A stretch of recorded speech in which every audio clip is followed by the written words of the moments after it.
Global IT के YouTube channel में आप सभी का एक बार फिर से स्वागत है। आज जो है हम फिटर थ्योरी का जो 500 क्वेश्चन की सीरीज चल रही थी उसका पार्ट 10 करने वाले हैं। ये जो आपको क्वेश्चन दिख रहे हैं इसका PDF आपको इस वेबसाइट से मिल जाएगा www.globalIT.org। इस वेबसाइट पे जाइए और यहाँ से बिल्कुल आसानी से डाउनलोड कर पाएंगे। ठीक है, तो वहाँ से बिल्कुल आसानी से आप डाउनलोड कर लेंगे। जो आज का PDF है प्लस इसके पहले का जो PDF है सब आपको मिल जाएगा। प्लस इस वेबसाइट पे आपको ITI से रिलेटेड जो भी इन्फॉर्मेशन होती है वो भी मिलती है, प्लस जो वैकेंसी वगैरह आती है उसको भी वहाँ पे अपडेट किया जाता है। सब अलग अलग कॉलम बना हुआ है, एक बार आप वेबसाइट पे जरूर विजिट कीजिए। बाकी चले चलते हैं, आज का क्वेश्चन सॉल्व करेंगे।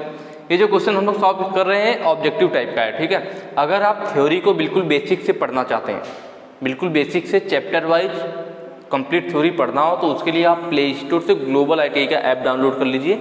वहाँ आपको पूरे जो है थ्योरी मिल जाएगी चैप्टर वाइज। ठीक है, तो प्ले स्टोर से ग्लोबल ITI ऐप आप डाउनलोड करके वहाँ देख सकते हैं। चलिए इस क्वेश्चन को स्टार्ट करते हैं। ऊपर करते हैं पहले इसको। इस वॉइस का नाम क्या है? आपको फिगर दिख रहा होगा, फिगर दे रखा है और पूछ रहा है इस वॉइस का नाम क्या है। इसमें थोड़ा आपको ध्यान से देखना पड़ेगा। नॉर्मल देखने में तो लग रही भाई बेंच वॉइस है, ठीक है, तो जनरली आदमी बेंच वॉइस पे टिक कर देगा, बट आपको ध्यान ये देना कि यहाँ देख रहे हैं, यहाँ साइड में एक छोटा सा लीवर लगा हुआ है। ये अलग से फिगर में दिख रहा है, हमें ध्यान से देखेंगे तो आपको दिखेगा। ठीक है, नॉर्मल वॉइस होती तो ये चीज़ नहीं होता, जो यहाँ पे लीवर टाइप का लगा हुआ है। तो ये लीवर लगा हुआ है, ये लीवर क्यों लगा हुआ है? जिससे कि जब हम इस लीवर को खींचेंगे तो दरअसल इस वॉइस में क्या होता है, जो स्पिंडल होता है, स्पिंडल के अंदर जो नट होता है ना, नट दो भागों में बना होता है, हाफ नट बोलते हैं उसे। हाफ नट इसलिए कहते हैं क्योंकि नट हमारा क्या होता है, दो भागों में बना होता है। जब इस लीवर को हम प्रेस कर देते हैं तो दोनों नट आपस में जुड़ जाते हैं और हम हैंडल को घुमाते हैं तो वॉइस टाइट होती जाती है। मतलब हैंडल को आप घुमाओगे तो क्या होगा, यह हमारा जबड़ा आपस में क्लोज आता जाएगा, पास आता जाएगा और जॉब को पकड़ लेगा।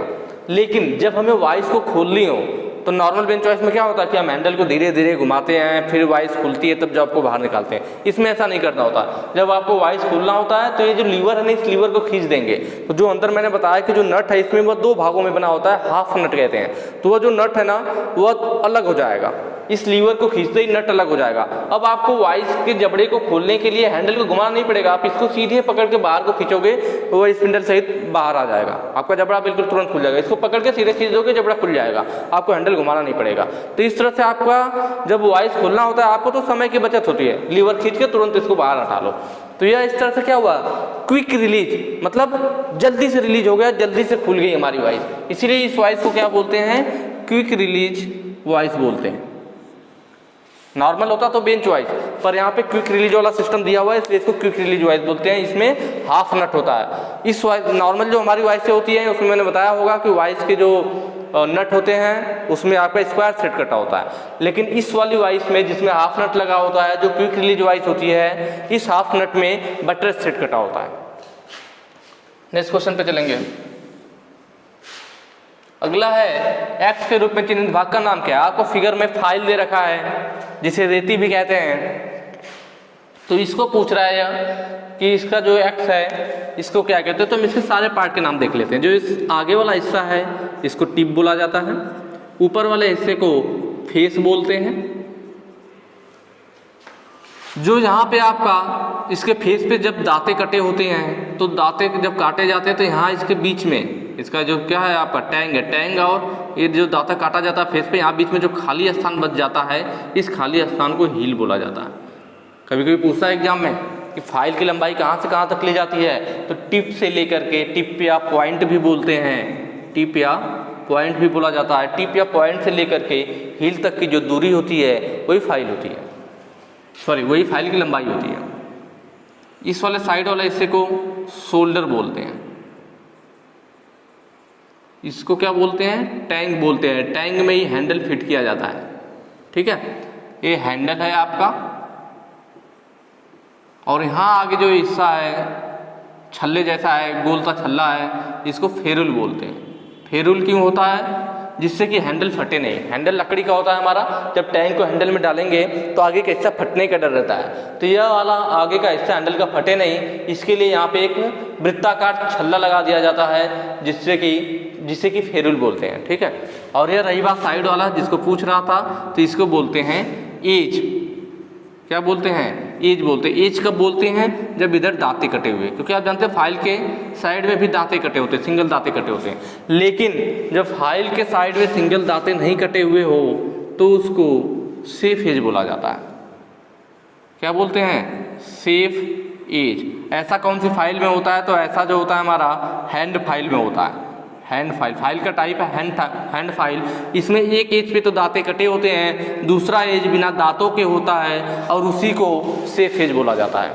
तो यहाँ पे देखेंगे तो आपका जो लास्ट ऑप्शन है, ऑप्शन डी, सेफ एज सही हो जाएगा। ठीक है,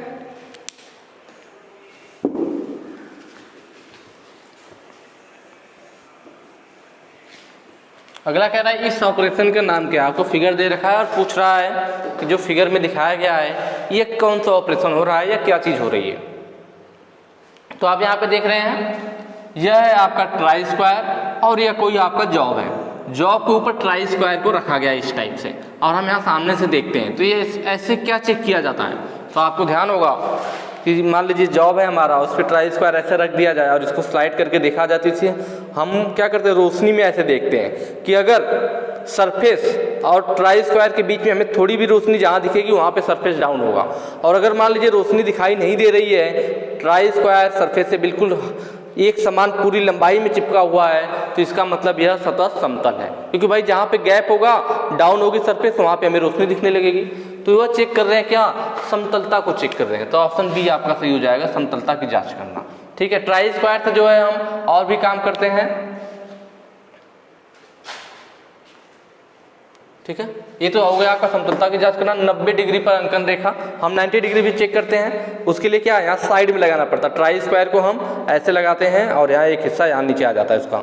ठीक है, ऐसे आ जाता है। फिर तब हम देखते हैं कि यह वाली सरफेस इस वाली सरफेस से बिल्कुल 90 डिग्री पे है या नहीं। लेकिन यहाँ सरफेस के ऊपर लगाया गया था, इसका मतलब समतलता को चेक किया जा रहा है। ठीक है, नेक्स्ट क्वेश्चन पे चलेंगे। कौन सी मार्किंग मीडिया को रफ फोर्जिंग और कास्टिंग पर लगाया जाता है। ठीक है, कौन सी मार्किंग मीडिया को रफ फोर्जिंग और कास्टिंग पर लगाया जाता है। रफ फोर्जिंग मतलब जो रफ सरफेस हो, तो रफ सरफेस के लिए या आप देखे होंगे ज़्यादातर जो हमारा वर्कशॉप है वहाँ पे हम सबसे ज़्यादा वाइट वाश या चाक वगैरह का लगाते हैं ना, चाक या चूने का घोल या वाइट वाश वगैरह सबसे अधिक यूज किया जाता है हमारे वर्कशॉप में रफ वाले सरफेस के लिए। बाकी जो है फिनिश सरफेसेस के लिए पर्सियन ब्लू या कॉपर सल्फेट।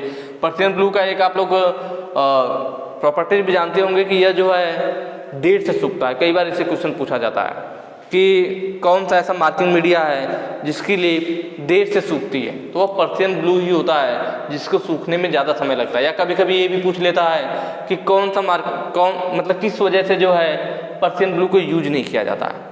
पर्सियन ब्लू हम इसलिए जल्दी यूज नहीं करना चाहते क्योंकि इसके सूखने में बहुत अधिक समय लगता है। नेक्स्ट चलते हैं। पुनः तेज किया हुआ डिवाइड बिंदु को फिनिश करने के लिए। डिवाइडर की बात कर रहा है कि अगर मान लीजिए डिवाइडर का जो पॉइंट है हम उसे दोबारा तेज करते हैं। भाई हम मेटल पे रख के उसे सर्कल बनाते हैं, उसका पॉइंट खराब हो गया हो तो हम डिवाइडर के पॉइंट को दोबारा तेज करेंगे। और डिवाइडर के पॉइंट को दोबारा तेज करने के बाद फिनिश करने के लिए किसका उपयोग करते हैं, इनमें से एक बार तेज करके, ठीक है, फिर उसकी अच्छी फिनिशिंग के लिए इनमें से किसका यूज करते हैं। फाइल का, ग्राइंडर का, खुरचनी का मतलब है स्क्रैपर की बात कर रहा है, और ऑयल स्टोन। खुरचनी क्या है आपका, स्क्रैपर है।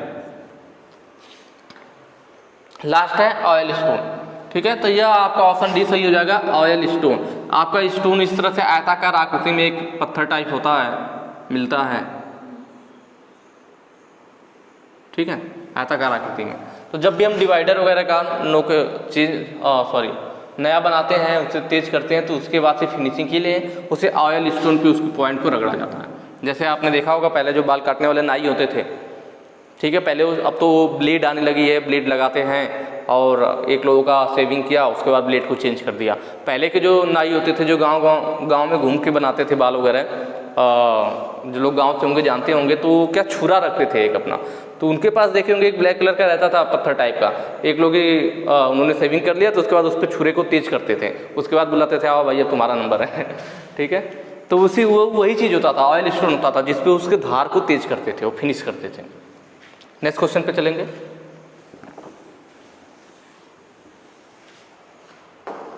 बेवेल प्रोटेक्टर का उपयोग क्या है? पूछ रहा बेवेल प्रोटेक्टर का क्या उपयोग है, ये ऑप्शन दे रखा है। देखिए बेवेल प्रोटेक्टर क्या चीज़ है, तो वही है प्रोटेक्टर। प्रोटेक्टर का मतलब चांदा, और चांदा आपका किस काम में आता है? कोड मापने के काम में आता है। तो यहाँ पे भी आपका वही चीज़ है बेवेल प्रोटेक्टर। तो क्या ऑप्शन हो जाएगा आपका? कोड को मापना। बिल्कुल आसान है, ऑप्शन सी आपका सही हो जाएगा।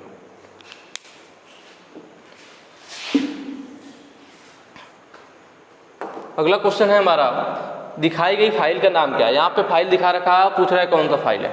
ये जो फाइल है आपकी ये स्पेशल फाइल के अंतर्गत आती है, ठीक है।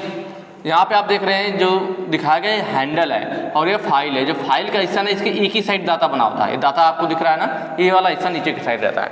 तो एक ही साइड डाटा बना होता है, दूसरा हिस्सा जो है बिना दांतों के होता है। ये फाइल है ऊपर, एक साइड डाटा बनाया, दूसरे हिस्सा बिना दांतों के है। और इस फाइल में देखने 2 होल दिया हुआ है, इसी के ऊपर इस हैंडल को फिट करते हैं ताकि ये नीचे वाला डाटा आपका फाइलिंग करने के काम आए और ऊपर डाटे की जरूरत नहीं है, क्योंकि ऊपर हमें इस हैंडल को फिट करना। तो इस हैंडल को इस फाइल के ऊपर फिट किया जाता है और इसका यूज हम फ्लैट जो बड़ी फ्लैट सतह होती है ना, उनकी फाइलिंग करने के लिए यूज करते हैं। अगर बड़ी फ्लैट सरफेस है तो उसकी फाइलिंग के लिए हम इस फाइल का यूज करते हैं। और इस फाइल को टिंकर फाइल के नाम से जानते हैं, या कभी कभी ब्लॉक फाइल भी लिखा होता है, ठीक है। और भी आपकी फाइलें जैसे रेफलर फाइल दे रखा है, या आपकी डाई सिंकिंग या नक्काशी वगैरह करने के लिए यूज की जाती है, ये सब स्पेशल फाइल है। बैरेट फाइल है, बैरेट फाइल आपकी त्रिभुजाकार आकृति में होती है। किस आकृति में? त्रिभुजाकार आकृति में। लेकिन जो ट्रायंगुलर फाइल थी उसमें तीनों सरफेस पे दांते कटे हुए थे और एंगल उनका तभी 60 डिग्री का होता है।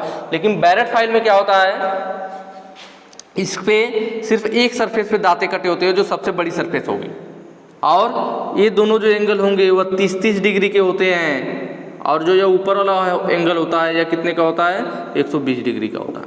तो ये अलग है। उसमें जबकि क्या था, सभी जो ट्रायंगुलर फाइल होती है, त्रिभुजाकार फाइल होती है, उसमें सभी जो कोण होते हैं 60 डिग्री के होते हैं, बराबर होते हैं, सभी सरफेस की चौड़ाई बराबर होती है। लेकिन बैरेट फाइल में ऐसा नहीं है। इसमें क्या है, इसे कैंट फाइल के नाम से भी जानते हैं। इसमें जो दो जो हमारे एंगल होते हैं 30 डिग्री के और एक एंगल 120 डिग्री का होता है। जो यहाँ पे वाली सरफेस होती है सबसे बड़ी सरफेस होती है, सबसे चौड़ी वाली सरफेस पे ही दांते कटे होते हैं, बाकी दोनों सरफेसेस पे दांते नहीं कटे होते हैं। ये 60 डिग्री से कम स्लॉट का अगर कोई हमारा छिद्र वगैरह है तो उसके लिए हम इसका यूज करते हैं फाइलिंग के लिए। वैसे क्रॉसिंग फाइल है, क्रॉसिंग फाइल हमारा क्या होता है, 2 अलग अलग अर्धवृत्ताकार आकृति को जोड़ करके बनाया जाता है क्रॉसिंग फाइल, ऐसे गोलाई में, ठीक है। दोनों साइड दांते इस पे कटे होंगे। नेक्स्ट क्वेश्चन पे चलेंगे। खोखली बेलनाकार जॉब को पकड़ने के लिए किस वाइस का इस्तेमाल किया जाता है? ठीक है, कह रहा है खोखली हो और बेलनाकार हो, खोखला हो और बेलनाकार हो। तो खोखला बेलनाकार जॉब क्या हो सकता है? दिमाग में सोचिए। खोखला होगा बेलनाकार होगा, मतलब पाइप की बात कर रहा है। पाइप ही तो होती है, खोखली भी होती है, बेलनाकार भी होती है। तो उसको पकड़ने के लिए किसका यूज करेंगे? तो आप ऑप्शन देख के पहचान जाएंगे। पाइप को पकड़ना है तो पाइप वाइज, पाइप को पकड़ने के लिए किसका यूज किया जाएगा? पाइप वाइज का यूज किया जाएगा। तो ऑप्शन बी आपका सही हो जाएगा। बिल्कुल आसान है, बस आपको ध्यान देना। खोखली बेलनाकार बोल दिया है, पाइप बोलता था लोग और आसानी से पकड़ लेते, इसीलिए इसने क्या किया, थोड़ा सा घुमाने के लिए खोखली बेलनाकार जॉब बोल दिया। भाई तो पाइप ही तो होता है जो खोखला और बेलनाकार होता है, तो पाइप को पकड़ने के लिए पाइप वाइज यूज किया जाएगा।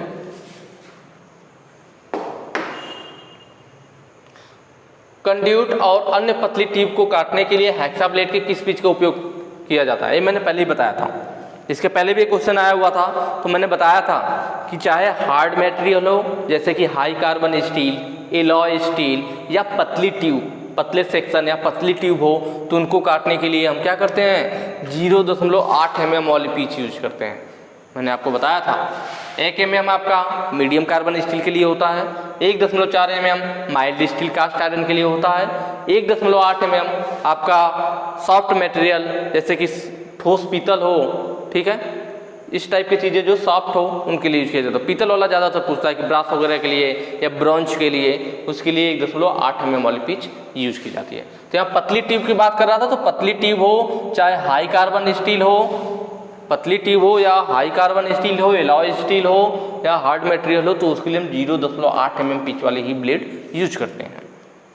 नेक्स्ट क्वेश्चन पे चलेंगे। विभिन्न प्रोफाइल को काटने के लिए किस धातु काटने वाली सा का उपयोग किया जाता है? देखिए सा की बात कर रहा है या पावर सा की बात कर रहा है? जो पहला ऑप्शन है पावर सा, तो ये तो कोई बात नहीं हुई, क्योंकि पावर सा के अंतर्गत ही हमारा सर्कुलर सा, कंटूर बैंड सा, हॉरिजॉन्टल बैंड सा, ये सब पावर सा के अंतर्गत आता है। ठीक है, पावर सा मतलब जो सा, जो आरी, जो पावर से चलती है, मोटर के द्वारा चलती है, हमें हाथ से काटना नहीं पड़ता है। जो हाथ से काटते हैं उसको तो हेक्सा कहते हैं, तो उसमें मेहनत लगती है। तो कुछ मशीनों से चलने वाले ब्लेड आती हैं जिससे कि आसानी से कट भी जाता है और मेहनत भी नहीं होता है, तो उसे पावर सा बोलते हैं। ठीक है, तो ये तीनों पावर सा के अंतर्गत हैं। सर्कुलर सा में क्या होता है कि इसमें एक वृत्ताकार हाई स्पीड स्टील का ब्लेड होता है, जो कि मशीन के द्वारा, भाई मोटर चलेगी उसके द्वारा ब्लेड घूमती रहती है, वृत्ताकार ब्लेड होती है। यह मोटे सेक्शन को भी काटने में थोड़ा आसानी होता है, आप आसानी से इसके द्वारा काट सकते हैं, तो वह सर्कुलर सा होता है। ठीक है, उसके बाद है कंटूर बैंड सा। इस कंटूर बैंड सा को प्रोफाइल पावर सा के नाम से भी जानते हैं, प्रोफाइल पावर सा के नाम से भी जाना जाता है। यही वो फाइल है कंटूर बैंड सा या प्रोफाइल पावर सा। इसकी जो ब्लेड होती है ना, वह काफ़ी पतली और बहुत कम चौड़ी होती है। कंटूर बैंड सा या प्रोफाइल पावर सा की जो ब्लेड होती है, यह भी मोटर के द्वारा ही चलती है, मशीन के द्वारा चलती है। इसकी जो ब्लेड होती है ना, वो काफ़ी पतली और कम चौड़ी होती है, जिससे कि जॉब को काटते समय उस ब्लेड को आसानी से किधर भी घुमाया जा सकता है। हम जॉब को जैसे जैसे घुमाएंगे, ब्लेड उसके अंदर उस आकृति में घूम के काटती चली जाएगी। तो इसलिए इसे प्रोफाइल पावर सा भी बोलते हैं कि इसके द्वारा किसी भी आकृति की जॉब को, किसी भी प्रोफाइल की जॉब को काटा जा सकता है, क्योंकि इसकी ब्लेड पतली भी है और कम चौड़ी है। तो ऑप्शन सी ही हमारा इसके लिए सही हो जाएगा। हॉरिजॉन्टल बैंड सा में क्या है, इसमें भी दो आपके पुली टाइप के लगे होते हैं और उस पर हमारा जो ब्लेड है उस पर चढ़ा रहता है, उस पर घूमता रहता है और लगातार कटाई करता रहता है। ठीक है, तो यहाँ पे क्या हो गया, हमारा ऑप्शन सी सही हो जाएगा। इसके आगे के जो क्वेश्चन हो हम लोग नेक्स्ट वीडियो में करेंगे। अगर वीडियो अच्छी लगी है तो ज़्यादा से ज़्यादा शेयर कीजिएगा, लाइक भी कर सकते हैं। Thank you.